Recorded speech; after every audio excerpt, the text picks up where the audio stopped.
Muy pero muy buenas noches, bienvenidos a este programa que se llama La Clave. Hoy, como el lunes pasado y seguramente por algunos lunes más, arrancamos desde el punto de vista informativo, de la opinión, del debate, con gente que tiene autoridad para opinar sobre esto, tiene conocimiento y tiene mucha experiencia sobre lo que está pasando ahora mismo, 10º día de la guerra de Estados Unidos e Israel en contra de Irán, que se ha ido ramificando. Decirles que básicamente hoy tenemos la presencia de alguien que... Tenemos la placa de Muki Tenenbaum. Vamos a ver qué opina él, porque a Muki Tenenbaum lo vamos a presentar. Es muy difícil definirlo. ¿Vos cómo te autopercibís, como dicen ahora? Si te preguntan, ahí estamos, mira. Es polímata, polímata, filósofo, abogado y presentador en radio, nacido en la Argentina. En el 2008 recibió el Gran Premio del Salón Nacional por su obra Paranoia. Publicó un libro titulado Desilusionismo en el año 2012. Bueno, es mucho más cosas que esto, ¿no? Pero acá es una primera aproximación. ¿Vos qué ponés en el aeropuerto cuando tenés que poner? ¿Cómo te defines? ¿Qué soy? ¿Qué sos vos? Retired, yo pongo que soy jubilado. ¿Cómo? Cuando me preguntan en las inmigraciones. En la fórmula. Sí, retirado. Sí, retirado. Sí. Buenísimo. Bueno, vamos a presentar también a otro de nuestros entrevistados, un hombre realmente, un experto, que es Ilan Busni. A ver.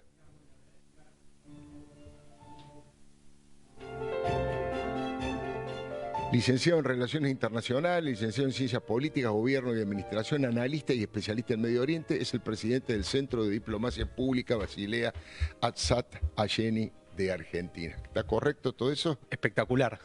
No está desautorizado. Bueno, y nos acompaña, por supuesto, Gonzalo Garcés, que ya lo conocen, habitual participante de este programa. Como en realidad en un ratito va a estar con nosotros Fabio Ketlas, siempre me gusta definirlo, es el titular de la Cátedra de Ciudades de la Universidad de Buenos Aires, de la UBA, un hombre que sabe muchísimo de urbanismo y que hoy va a volver sobre un tema muy interesante que planteó el lunes pasado respecto del crecimiento poblacional en los distintos países. Arranco con las últimas informaciones que hay, porque a cada segundo están ocurriendo cosas, el celular está absolutamente caliente con lo que llega, pero 2 o 3 cositas rápidas, después le quiero hacer un comentario breve para escucharlos a estos invitados y a estos columnistas. La Guardia Revolucionaria de Irán hoy afirmó que va a dejar de tirar misiles comunes, que a partir de ahora va a empezar a tirar hacia Israel los misiles que tienen más de 1 tonelada de explosivos. Ahí lo estamos viendo. Más de 1 tonelada de explosivos. Y el otro tema de último momento, como para ir actualizando la información, es básicamente que Donald Trump ha dicho, Muki Tenenbaum acá nos va a contar el detalle fino, pero ha dicho que la guerra está casi terminada y además habló, creo que más de 1 hora con Vladimir Putin. De todas estas cosas vamos a hablar y mucho más, pero déjeme que le haga un comentario, lo quiero leer para no cometer errores. Me he preguntado y le voy a preguntar a ellos, ¿qué es lo mejor que podría pasar en la guerra con Irán, no? Yo digo, primero, que se cumplan todos los objetivos que se fijaron en Estados Unidos e Israel. Es decir, primero, aniquilar la capacidad militar de la dictadura terrorista de Estado de los ayatolás. Segundo, esto significa descabezar a los más altos dirigentes políticos, jefes militares, religiosos y científicos nucleares, algo que en la primera parte de la guerra ya se estaba cumpliendo desde el primer día. Tercero, destruir el imponente arsenal de misiles balísticos que tiene Irán y que entrega a los grupos terroristas más salvajes e irracionales como Hezbollah.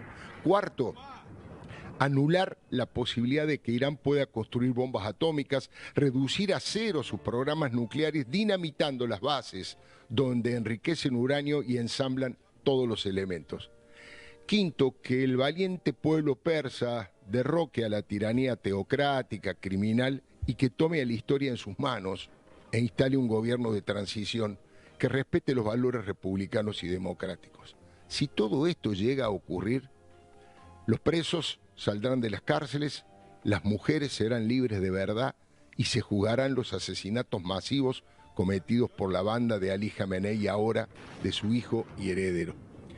Si eso ocurre, insisto, Irán podrá retomar el camino de su cultura milenaria y se podría sumar a los acuerdos de Abraham ampliados para que Israel, Arabia Saudita, Emiratos, Bahrein, Jordania, Egipto y muchos otros países puedan progresar en conjunto y en paz y colaboración como región. Ese día, si eso ocurre, el pueblo persa, el pueblo de Israel y toda la humanidad podrán apostar al crecimiento económico y el progreso de su gente. Ese día, como diría León Felipe, la política será una canción. Esto era mi opinión sobre esta primera pregunta, pero ahora, por supuesto, me interesa saber lo que opinan nuestros entrevistados. Muki Tenenbaum, ¿qué es lo mejor que podría ocurrir en esta guerra? Depende del lado de quién, ¿de Irán o de Estados Unidos? Para el lado del bien, para el lado del bien. Yo me imagino no me trajiste acá para que te haga una evaluación ética sobre qué es el bien y el mal. Yo te puedo decir de qué quiere cada parte, sí. Creo que es bastante claro. Estados Unidos, y que es la doctrina Donroe, pero realmente la doctrina Trump, que lo que quiere Trump es simplemente castrar a Irán. Así como castró a Venezuela, claro, y va a castrar a Cuba. ¿Qué quiere decir castrar? Cambiar de régimen, pero no de gente.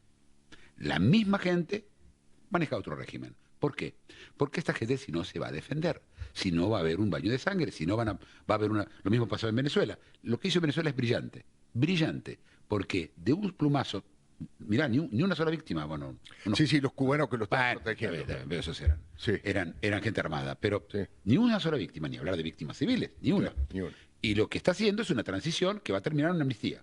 Va a haber una amnistía para los chavistas. Es la única forma que se puede pacificar un país. Sudáfrica lo hizo en su momento, hicieron la Comisión de la Verdad. Sí. Toda persona que contaba la verdad quedaba exenta de castigo. Argentina no, Alfonsín no. Alfonsín.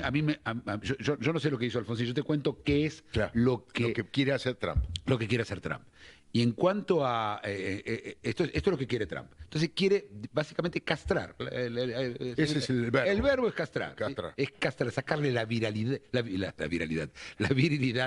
al... Esto es lo que quiere Estados Unidos. ¿Qué quiere Israel? Israel quiere que no le hinchen. Israel quiere sacarse de encima una amenaza existencial. Claro. Porque amenazas militares puede ser que hayan y sigan habiendo.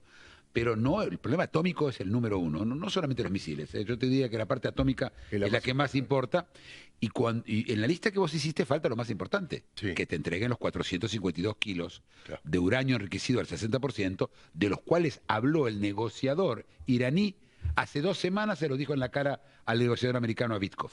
Es decir, estamos hablando de la parte más importante, es esa. Esa es la parte más importante para Israel, supongo, y para Estados Unidos. Ahora le pregunto a ellos, pero te hago una pequeña repregunta, porque vos dijiste que básicamente van a ir por el tema del uranio enriquecido, correcto.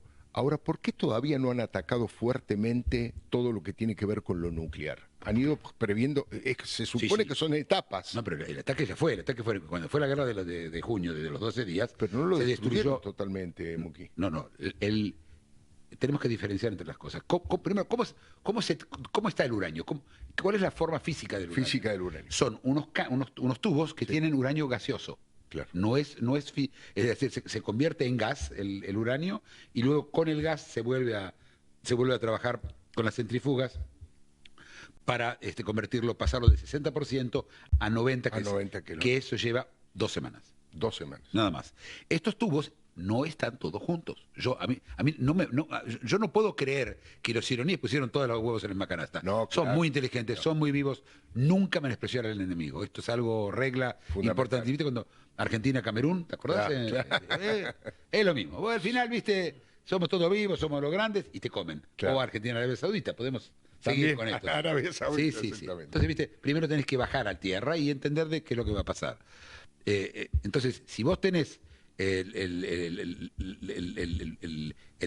uranio enriquecido y podés parar este uranio enriquecido, ¿dónde está? Tenés que encontrarlo. Claro. Y parte puede ser que esté enterrada debajo de los escombros, de hecho parece ser de los escombros de Nantaz o de Parchín o una de las o de Isfahán, se habla de Isfahán, y parte está distribuida en otro lugar. Y tenés que encontrar 452 kilos. Lo bueno es que los negociadores hablaron de una cantidad determinada. Una cantidad, ya sabes. Hasta que no, viste, trajiste la balanza y tengo 452, no parás. no para, es impresionante, ¿eh? Estaba pensando que, bueno, ese uranio enriquecido a lo mejor fue parte de la conversación de hoy, de Trump y de Putin, porque Putin también es sumamente interesado en dónde está eso, incluso algunos dicen que una parte estaría en Rusia, pero te quiero escuchar a vos, Ilan. Me parece, Alfredo, que lo que tenemos que entender es un concepto clave que cambió la historia moderna de Irán. Y son 3 palabras: mujer, vida y libertad. Este fenómeno que se despertó en aquel entonces con Maya Amini dejó al desnudo, me parece, que el relato de un gobierno que se creía superpoderoso, que se creía una verdadera potencia en Medio Oriente y que pasó de uno de sus sueños, te diría, a las peores de sus pesadillas. ¿Por qué? Porque el 7 de octubre, si bien quien ejecutó fue Hamás, quien planificó desde lo económico, desde lo militar y desde lo ideológico a Hamás, fue Irán. Y después, al día siguiente, sumándose directamente el 8 de octubre Hezbolá a los ataques, era el sueño que tenían los ayatolas, empezar a ver cómo el Estado de Israel y la vida judía, obviamente, se iban desintegrando. Ese sueño se convirtió en la peor de sus pesadillas. Hamás fue derrotado, Hezbolá fue claramente debilitado, los hutíes en el Yemen, Kataib Hezbollah, que es otra sucursal de Hezbollah en Irak, también sufrió graves consecuencias después de lo que fue el 7 de octubre, y de repente, en este momento, Rusia está embarcado en su propia guerra, en su invasión con Ucrania, y no puede ayudar. China nunca tuvo intereses en sumarse en conflictos internacionales. Claro. Y está solo en esta defensa. Irán está solo, con algunos proxies que actúan y pueden generar daño desde ya, pero están solos. Y me parece que es muy paradójico a la hora de plantear este conflicto, entender para quién es existencial. Desde el lado israelí es existencial para una nación entera. Del lado de Irán es existencial esta guerra para un régimen, no para la población. Claro, no es contra la población, sino contra el régimen de los ayatolás. Y eso marca las claras, me parece, que los objetivos que se están planteando. Y no nos olvidemos 2 cosas. Por un lado, del lado americano tenemos a quien escribió The Art of the Deal, ni más ni menos que el arte de la negociación. Entonces, lo que vamos a ver en estos días es cómo cómo Trump impone su manera de negociar y sus condiciones a un régimen debilitado, que está roto internamente, porque por un lado va el liderazgo político, por otro lado va el liderazgo militar, y por otro lado va el religioso. Estas 3 patas que parecían unidas después de la caída de Ali Khamenei quedan claramente debilitadas y desorientadas.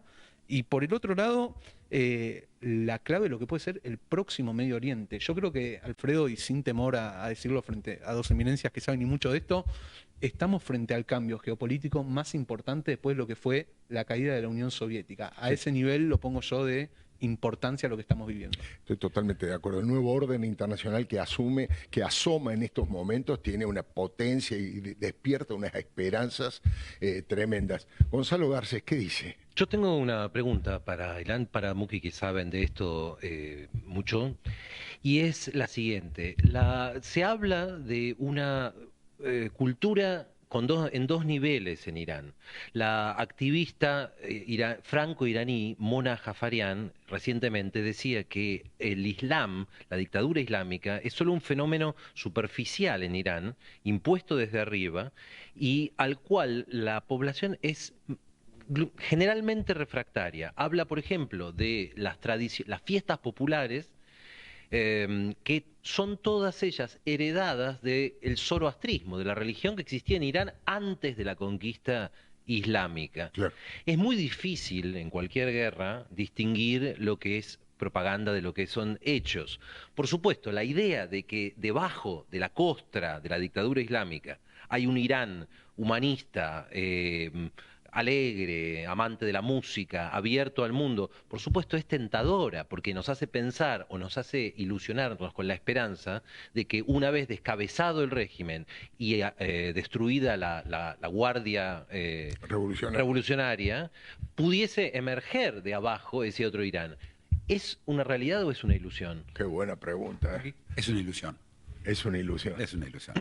Esto es típico de los exiliados iraníes. Ellos cuentan paraísos maravillosos, increíbles. Hablan de la época del Shah, que es la anterior a esta, que fue una época de una dictadura feroz, con un servicio secreto llamado Savak, que era terrible. Y el Shah era un dictador de los peores que tuvo Medio Oriente, ¿eh? No nos contemos una historia que no hay, porque es como, ¿viste? Y que por supuesto lo usan mucho La República Islámica lo usa mucho, como así como Fidel Castro usaba a Batista. Mirá que viene Batista. Estamos mejor que con Batista.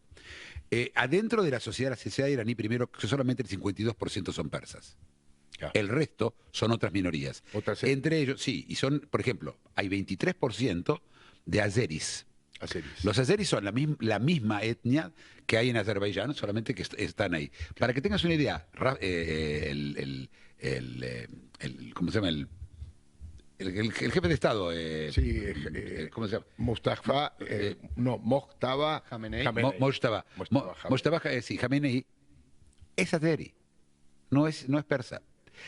Así que tenés acá varias historias, varios problemas. Tenés kurdos, tenés 25 minorías. Hay 7 insurgencias.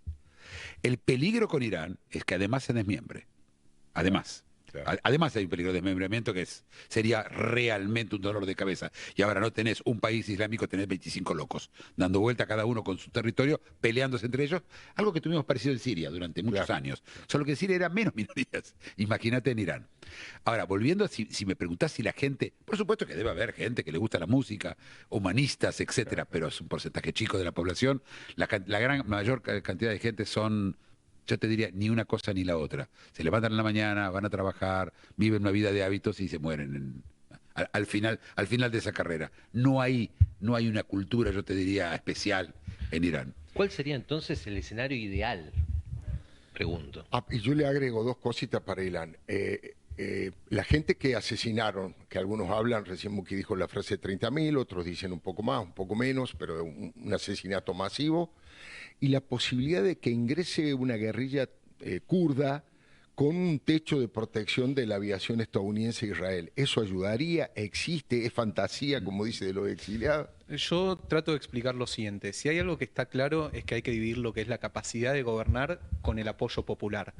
Evidentemente la capacidad de gobernar te la dan las Fuerzas Armadas y es por eso que tenemos un régimen que si iría a elecciones libres realmente perdería 80-20 en el porcentaje de votos o incluso 70-30. Como Maduro en Venezuela. Exactamente. Digamos. Pero eso no quiere decir que ese 70 o ese 80 voten a un mismo candidato, como recién decía Muki.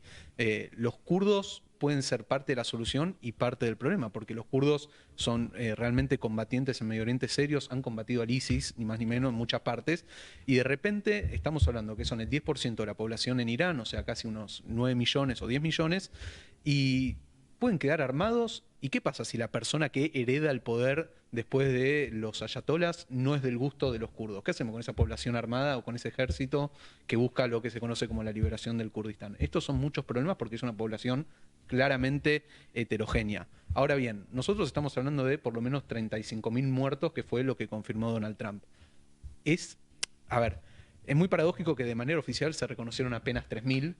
De manera extraoficial, Donald Trump habla de 35.000, pero hay números y cifras que llegan a 60.000 o incluso más, y no nos sorprende porque estamos hablando, y Alfredo, yo sé cómo me vas a entender cuando te hable de terrorismo de Estado. Claro. Estamos hablando de Fuerzas Armadas matando con metralletas en plena calle, asesinando al que piensa diferente, al que sale a protestar, y esto fue un caldo de cultivo increíble que nunca antes se había visto. Pero no fue solamente una motivación política. Y entender a la sociedad iraní es entender que antes del conflicto estábamos hablando de que $1 equivalían a 42.000 riales. Esta es la moneda iraní. Sí. Hoy, lo chequeé, estamos hablando que $1 equivale a 1.300.000 riales. Está quebrado el sistema, obviamente. Está quebrado el sistema y así como había sido en el año 79 la Revolución Islámica, el gran bazar es el sentir popular. Es real que la gente salió a manifestarse porque empezó como una crisis económica, que ya venía como una crisis social y que se termina traduciendo como que hay alguien que está faltando en esta ecuación que tiene que poder liderar. Para muchos será el Shah, o sea, el descendente del Shah. Sí, el hijo. Pero lo que dice Muki es verdad. La occidentalización forzada que trajo el Shah previo a la Revolución Islámica generó la Revolución Islámica. Claro.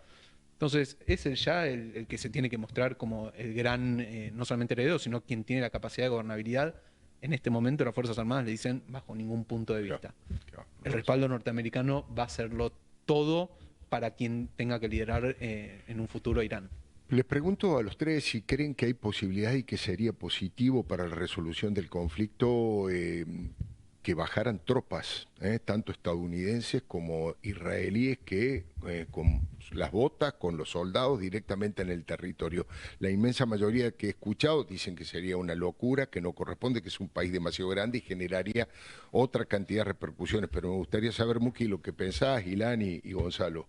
Primero, el tema de los kurdos no va a pasar, no va a ocurrir. No va a ocurrir. Los kurdos en Irán necesitan el apoyo de los kurdos en Irak, y los kurdos de Irak dijeron lo que dijo Putin: esta no es mi guerra. Esta no es mi guerra. Claro. Esto es muy importante. Hay un pueblo kurdo en nuestra cabeza. No hay un pueblo verdaderamente kurdo. Vos tenés, por ejemplo, una república kurda en Siria que se llama Rojava, que es egalitaria absoluta. Todo papel hay un hombre y una mujer. Es totalmente egalitaria, 100% libertad religiosa, todo absoluto. Es un lugar casi utópico, Rojava.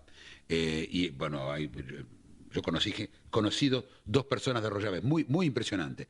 Estos kurdos, y están los kurdos de Turquía, que acaban de llegar a un acuerdo con Erdogan, que no sé cuánto va a durar, pero esos kurdos son del PKK, son comunistas. Claro. No tienen nada que ver con los kurdos que están en el norte de Irak. Así que la palabra kurdo es muy linda, pero no sirve para... No. Entonces de ahí no creo que salga resolución. Yo no creo que tropas pueden solucionarlo, a menos que la invasión sea de Pakistán. ¿Por qué? Porque Pakistán tiene un acuerdo con Arabia Saudita, un acuerdo de defensa.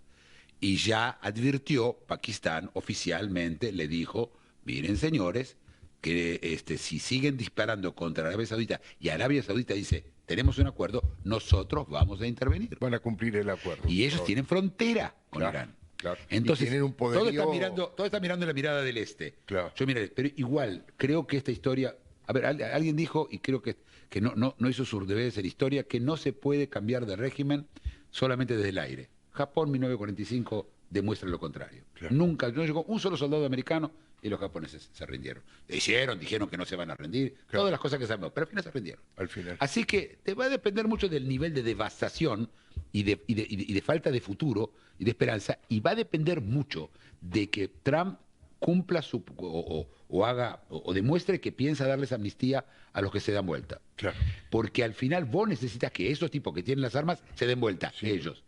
Y yo miraría al nuevo líder, no al verdadero, no al líder que el monigote que pusieron ahora, el hijo de... El nuevo líder que el nuevo líder que es el Larayani, y que Ali Larayani, que es un hombre que su hija vive en Estados Unidos, es médica en Estados Unidos. Qué buen dato, ¿eh? Es un profesor hizo su doctorado en filosofía, en Kant y en Hegel, lo cual me causa mucha gracia, porque él estuvo detrás del asesinato de las 30.000 personas, 30.000, claro, 8.000, 25.000, no importa, las que sean. Lo hizo él mismo, cuando Kant, el hombre sobre el cual hizo el doctorado, tiene lo que se llama la orden categórica, de comportarse en forma ética. Él es el creador de la ética moderna. De la ética moderna. Entonces, el hecho de que... Pero es un tipo pragmático que viene de una familia muy rica, tampoco no van a querer perder la plata.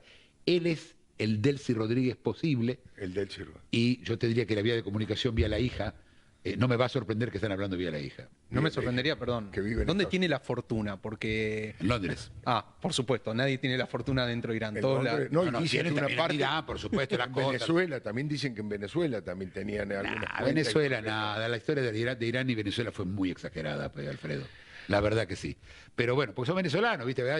Y ahora está en manos de venezolanos. ¿En serio vos crees que venezolanos te armen los drones? Y, en serio. Ahora, escúchame, repetime quién es el que vos crees. Ali Larayani. Ali Larayani. Se escribe Larajani, por eso Larajani, la J, así como el hijo se llama Mojtaba y no Mojtaba, claro, la J, porque es en inglés, la forma escrita en inglés. En castellano sería con una Y, y dejar de decir Ayatollah, que todo el mundo dice Ayatollah, sí, es Ayatollah.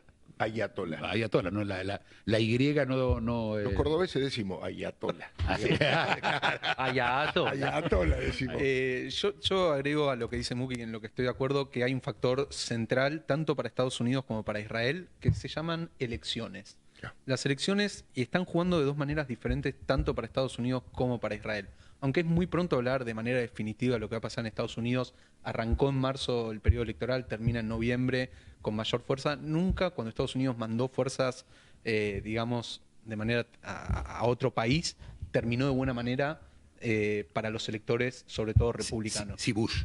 En el caso de Bush. En el sí, caso de claro. Bush después del 9/11, exactamente. Es decir, hay... Pero hubo un antecedente. 9/11. Acá. Pero él tiene que ganar. Si Ahí Trump está. llega a ganar esta guerra, las elecciones las tiene ganadas. Claro. Si la gana. Yo comparto lo que decís, Muki, y agrego que, a diferencia de lo que está pasando con Estados Unidos, lo que está pasando en Israel es que Benjamin Netanyahu, cuya imagen depende de en qué lado de la grieta en Israel te pares, Sí. venía siendo bastante demonizada. De repente hay un acuerdo tanto de opositores como de oficialistas. Más de un 80%, más de un 90% de la Sí. población israelí decía hay que llevar adelante este ataque. Entonces fortalece la imagen del líder puertas para adentro. De Bibi, sí. Hoy me llegó una encuesta arriba del 90 de apoyo a la guerra.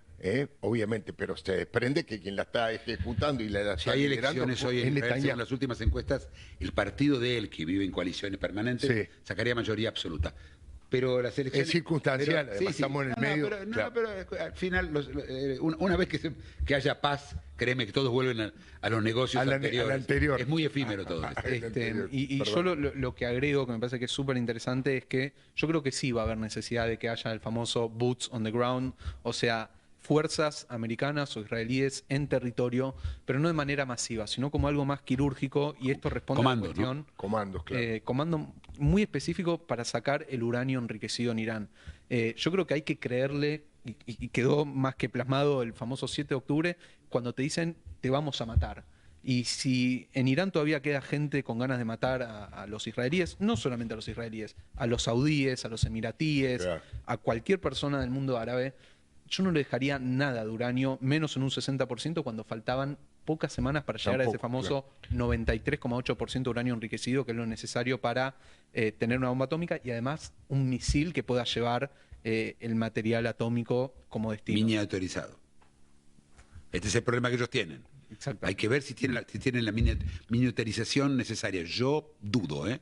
Ellos pueden siempre usar una bomba sucia, pero para hacer una bomba atómica tenés que poder miniaturizar la bomba. Claro. Si no, no te entra en el misil. Y necesitas que cuando el misil pegue, explote y permita que el uranio se junte, ¿sabes? Porque está dividido en dos. Claro. El uranio se junte y largue cree, la energía. y cree la nube que nosotros Por conocemos. eso la unión tan importante para Irán, que era Irán, Rusia, Corea del Norte. Claro. Ese know-how que tiene Corea del Norte, incluso estuvo muy ligado a lo que fue el desarrollo de Hezbollah en el Líbano con la construcción de los ¿Viste Irán túneles. que no se escucha nada de Corea del Norte? Esto es una de las cosas que me sorprendió. Ni una sola palabra. No, y Rusia y China. No, Rusia y China mirando, pero mirando desde afuera. No, era obvio que iban a mirar de partido. afuera porque son los vándalos ellos. Pero Corea del Norte, lo digo, no sé si a vos te sorprendió, a mí me sorprende mucho que Corea del Norte no haya dicho nada. Pues ellos podrían haber amenazado a Corea del Sur. Tenía lo que hacer. Claro. No, hay un meme donde Kim Jong-un se siente muy solo y abatido porque hay guerras en todas partes y nadie lo invita. Pero pasando en limpio, una cosa es hablar de boots on the ground en el sentido de comandos, que parece ser además una modalidad reciente de la guerra, tanto de parte de Israel como de Estados Unidos.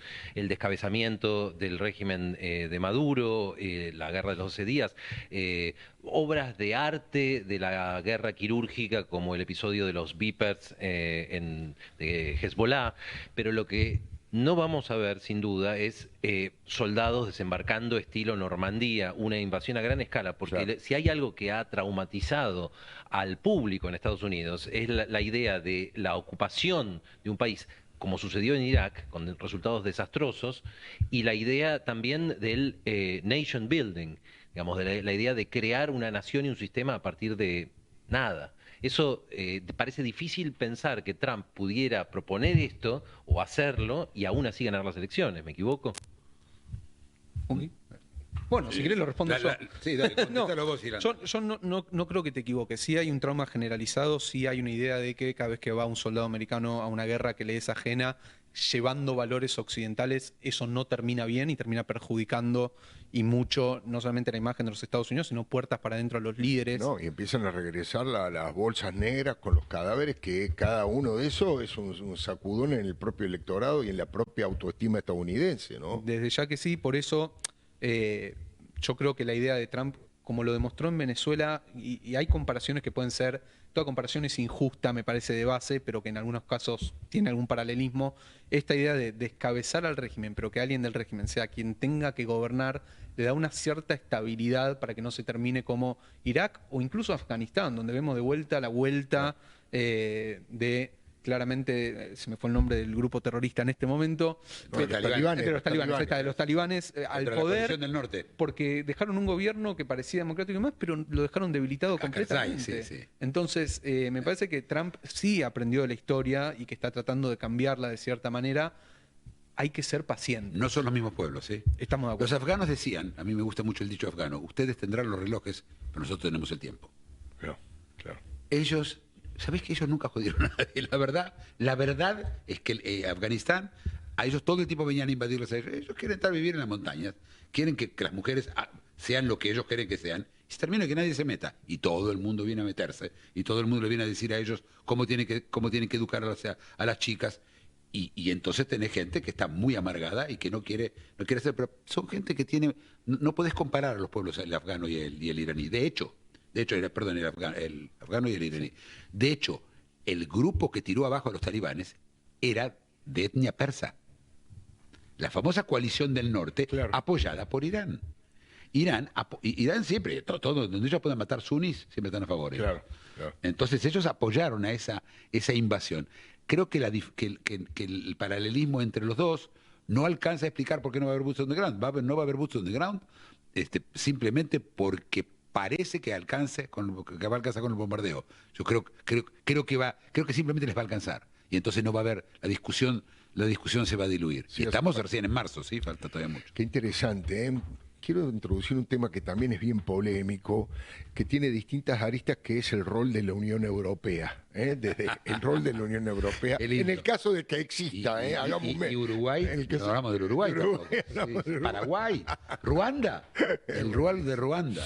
Digo porque dos o tres cosas. Hoy creo que lo anunció el propio Emmanuel Macron, que van 8 fragatas para tratar de abrir el estrecho de Hormuz. Primera cosa que dijo. Lo que dijo el primer ministro inglés, yo creo que fue no sé cómo llamarlo, una chicana de un nivel entre Estados Unidos y Gran Bretaña, cuando Trump le dice, mire, no necesitamos que se venga a sumar una guerra que ya está ganada. Es de un nivel, un desplante, pero titánico, no sé cómo llamarle. Bueno, ¿qué queda de la Unión Europea? ¿Qué rol va a jugar? Porque nombré Francia e Inglaterra, pero podríamos seguir con el resto, ¿no? Me parece que este conflicto inauguró, o por lo menos desenmascaró, la existencia de Corea del Centro. Hay algo en el mundo que se llama Corea del Centro que trata de tratar de tener una posición de mediar, pero al mismo tiempo de quejarse por la situación. Claro. Lo que están haciendo Francia e Inglaterra, yo creo que no tienen el perdón de nadie, sobre todo de Keir Starmer en un papel insólito, siendo un Chamberlain en el momento en el que podría haber sido un Churchill tranquilamente. Qué buena definición. Cuando Donald Trump se mofa de Keir Starmer, está clarísimo. La guerra ya está ganada en el día 1. Cuando se descabeza al Ayatollah y a muchos de sus líderes militares y empieza el caos a reinar en Irán y no queda una táctica clara, ya en ese momento ya se sentía ganador Donald Trump. Claro.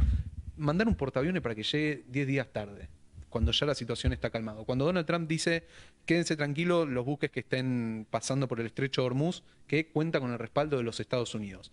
5 días después, Francia dice, bueno, yo mando también un portaaviones, mando barcos, 8 barcos a la región.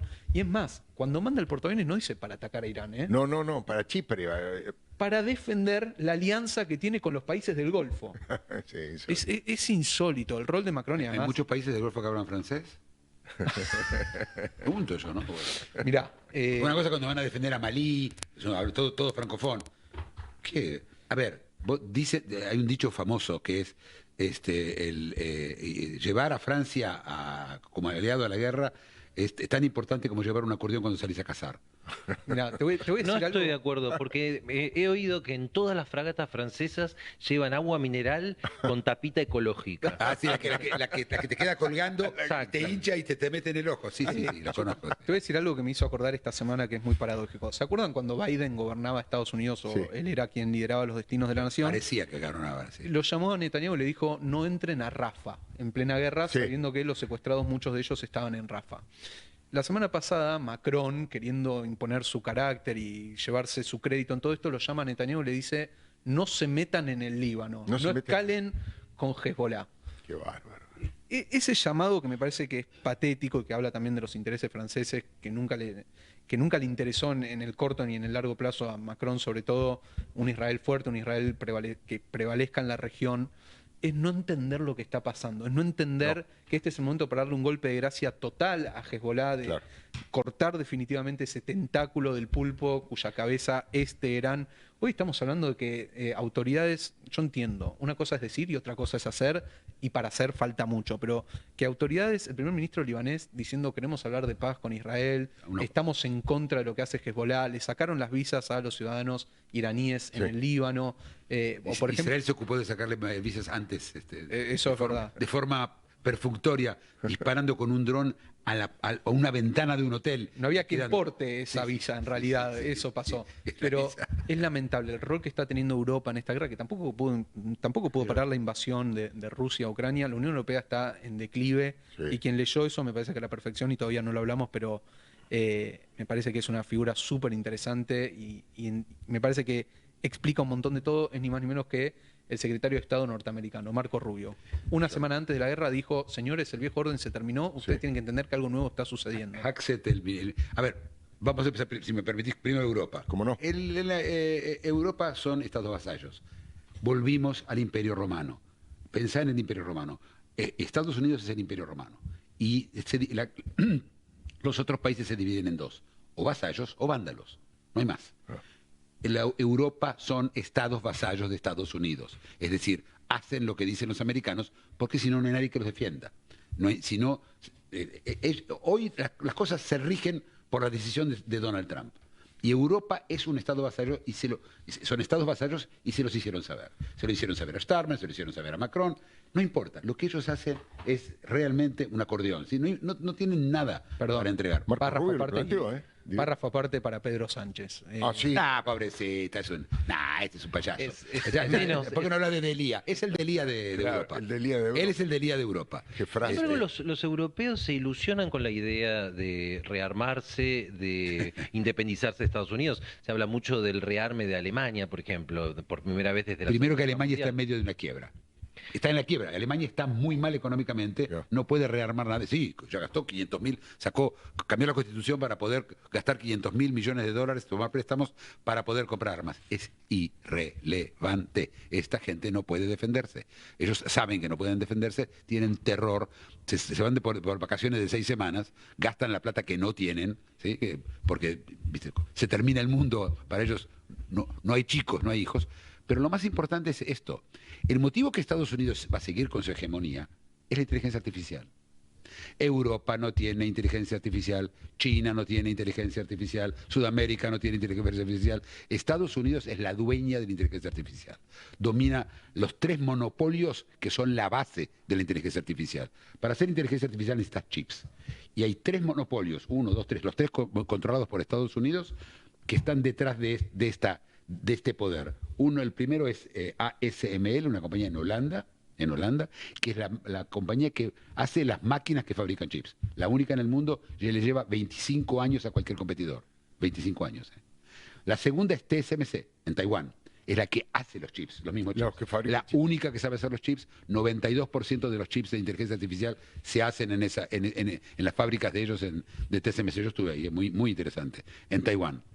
Y finalmente tenés a Nvidia, que es la que inventó el GPU, que es la que tiene el GPU, que le lleva 2-3 años de ventaja a cualquier competidor. Estados Unidos controla a las 3.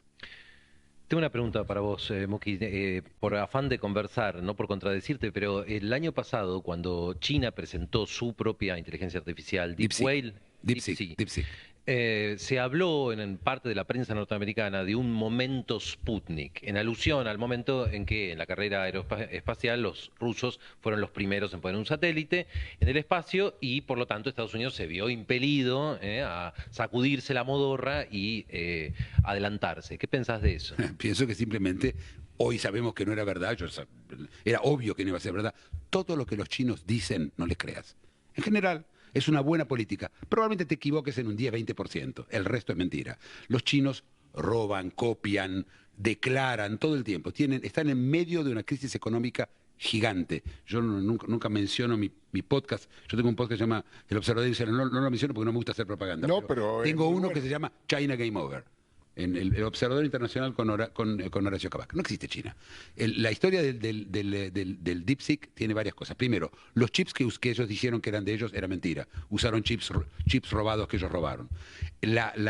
Todo el material con el que ellos armaron el LLM, el de ellos, el de DeepSeek, estaba todo licheado, sacado tanto de OpenAI como de Claude, como de Anthropic. Es decir, todo lo que ellos tienen algo robado. Y entonces lo mostraron igual que los robots. ¿Te acuerdas que hace unos días mostraron unos robots que hacen cosas maravillosas? Sí, que saltan, bailan. Son marionetas, son maniquíes con un motor. No hay inteligencia ahí atrás. Si llegaba a haber un chico ahí abajo, lo pisaban. Es decir, no, estamos hablando de un mito que es China. China es un mito, la inteligencia artificial china es un gran mito, no hay nada, no tienen nada. Dice, nosotros vamos a hacer los chips solos. Agarraron la máquina de ASML, que ellos tienen máquinas de ASML, sí, que ASML les dio. Pero ASML las necesita mantener cada 2 semanas. Hay 1 millón de espejos adentro. 2 semanas. ASML les cortó la manutención, son chatarra. Ahora lo que tiene China es chatarra. No y estas mismas máquinas, una cosa más, Alfredo, para que tengas una idea, la trataron de desarmar. ¿Qué hicieron los chinos? La desarmaron y dijeron, ahora no la pudieron armar. No la pudieron rearmar de vuelta. Termino. Impresionante. Yo les quiero agradecer muchísimo. Ahora vamos a ir un poco a la situación de la Argentina. Ya está Fabio Ketlas, por supuesto, y algunos otros temas, pero me parece que hemos hecho, no sé, tal vez es excesivo, pero no lo digo por mí, sino por mis 3 compañeros aquí, una especie de streaming de ideas, ¿no? De streaming de ideas para que salir un poco de la cosa habitual de la cobertura tan formal y con tan poco conocimiento. Decirles además que el deseo, obviamente, es bastante claro, ¿no? Es que ese régimen de los ayatolás, como decíamos recién con Muki, finalmente sea derrocado, finalmente haya un gobierno de transición, finalmente las mujeres puedan vivir en paz, en libertad, los homosexuales puedan hacer lo que tengan ganas, el pueblo vaya creciendo, por supuesto que no haya más asesinatos masivos y que empiece a regir lentamente alguna forma de democracia y de república. Tal vez una utopía, pero es lo que estamos esperando la gran mayoría de los habitantes de este planeta. Enseguidita venimos con Fabio Ketlas. Muchísimas gracias, Gonzalo, muchísimas gracias, Ilan y Muki, un verdadero placer y un gusto que hayas venido. Gracias, ha sido todo mío. Gracias.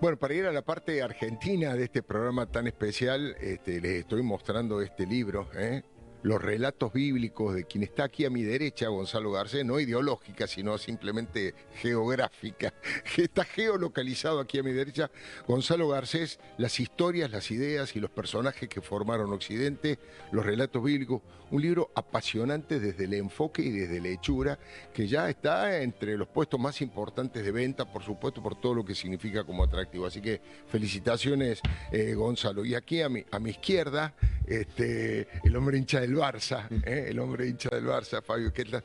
Bueno, dejaste picando un montón de temas interesantísimos y datos apasionantes. Ahora lo podés desarrollar, Fabio. La semana pasada hablamos de la transición territorial en la Argentina.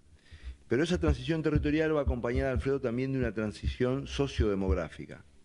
En el año 2012, en la Argentina, la tasa de fecundidad, que es como se mide la proyección poblacional en un país, daba 2,1 niños por cada mujer fértil en Argentina, en edad fértil. Ahora es 1,2 bajando. Epa. Pensá que la tasa de sustitución es 2,1. Esto significa que en el año 2045 la Argentina achata su población y después empieza a declinar.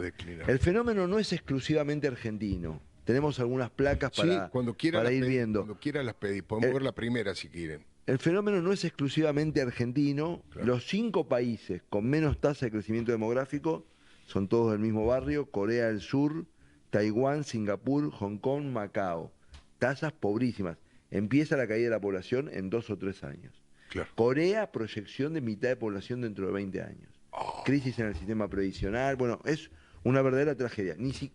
Inclusive, quiero aclarar, nosotros no somos los peores del barrio acá. Chile está en 1.1, un problema. No te quiero incomodar, a lo mejor no tenés el dato. ¿Y Francia? No, porque... no, toda Europa muy bajo, toda Europa 1.2 España, 1.2 Italia, 1.3 Francia, toda Europa muy bajo. Perdón. Ellos con un problema, nosotros muy bajo reciente, ellos ya llevan una década y media de muy bajo. Por eso me vino la imagen del francés que tienen los perros y... Sí, muy consolidado el problema. Nosotros es un problema que se nos aceleró después de la pandemia. Claro. En Europa llevaba una década y media. Bueno, por múltiples motivos, el atraso del embarazo por la incorporación de la mujer al mercado de trabajo de manera plena, cuestiones de expectativas económicas, etcétera, se agregó algo con la pandemia, es evidente, porque la pandemia tuvo un efecto, sobre todo en Occidente, en todos los países, y la gente cree que hay un problema de expectativas en relación al futuro. Y esto es un temita, voy a poner un paréntesis político, sí, porque esto no te lo arregla el mercado. Claro. La fortaleza de una demografía, que es un bien público, es un tema importante y no pareciera que se arregle automáticamente. De hecho, en el bloque anterior se habló mucho de geopolítica. Una de las fortalezas de Estados Unidos es que Estados Unidos es el único país del primer mundo con demografía positiva. Así que no tiene una expectativa de envejecerse como país. Claro. China tiene una expectativa de envejecerse muy aceleradamente y Rusia también. Ese es un dato geopolítico. ¿Querés ver la segunda placa? Vamos a la segunda placa. Creo que ahí están los datos, vamos a verla. Ahora la mostramos, ahí está. La segunda placa sobre el aplanamiento nuestro, bueno... nosotros teníamos, para poder medirlo, para poder compararlo, en el año 1970 solo el 7% de la población tenía más de 65 años y en este momento el 12% de la población, prácticamente el doble, tiene más de 65 años. O sea, hemos perdido lo que se llama vitalidad demográfica.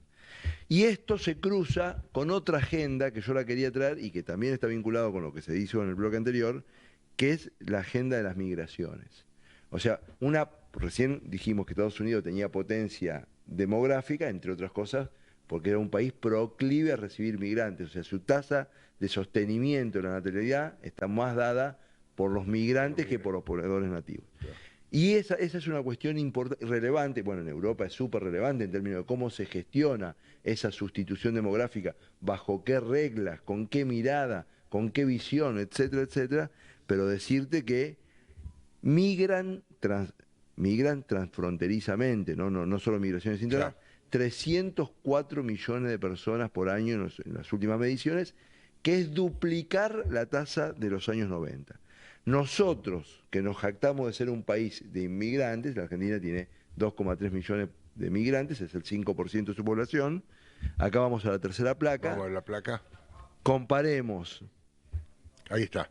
Comparemos. Australia el 31% de la población, 8 millones de habitantes. España el 22% de la población, 10 millones de habitantes, ¿no? Y como decíamos, mezclando las agendas de lo que dijimos el otro día y hoy, ¿no? La gente va desde el riesgo al trabajo. ¿Desde dónde salen? India, México, Rusia, China, Bangladesh, Siria, Venezuela, todos países o con conflictos o con guerras, problemas étnicos. Todos son los emisores. Los receptores, los que tienen tasa de generación de empleo positiva. Australia, Nueva Zelanda, Canadá, España, etc. Desde el riesgo al trabajo. Tiene una lógica imposible de cuestionar y que implica que el mundo debe empezar a pensar, aparte del contexto geopolítico, cómo piensa el codesarrollo, si no, no va a poder administrar estos flujos migratorios. Interesantísimo, interesantísimo. ¿Alcanzamos a hacer una pregunta más? Sí, una pregunta y después voy a incorporar una pequeña sección chiquita que quiero... Si fuese el programa de Pañi le llamaríamos el momento whisky, pero como es mi programa le vamos a llamar el momento Fernet.